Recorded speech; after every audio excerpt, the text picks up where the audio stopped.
if I want to add something in my test cases which I want to run each time for all the test cases, but only each time, not every time whenever my test method is running.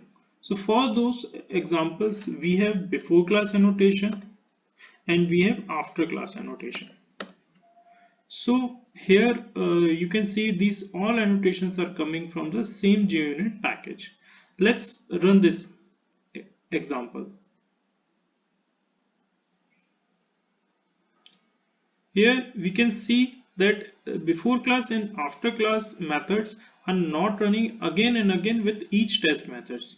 It is running once in whole class. So that's why this is named as before class and after class. Let's see how they will run with after and before annotations. So friends, I have added all the annotations in one classes: before class, before, test, after and after class. Here I have added two test methods to see how they will run and print things in our test cases.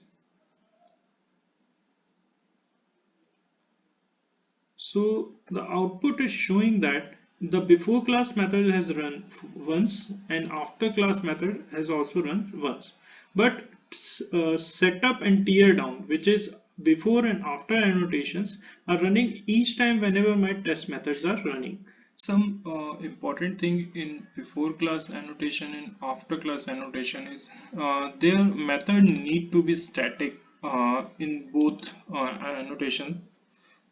Reason is these methods can be executed before running the test of the class. So that is why these methods need to be static in their signature. Some use cases for these annotations after class and before class are like to create a DB connection or to start a server.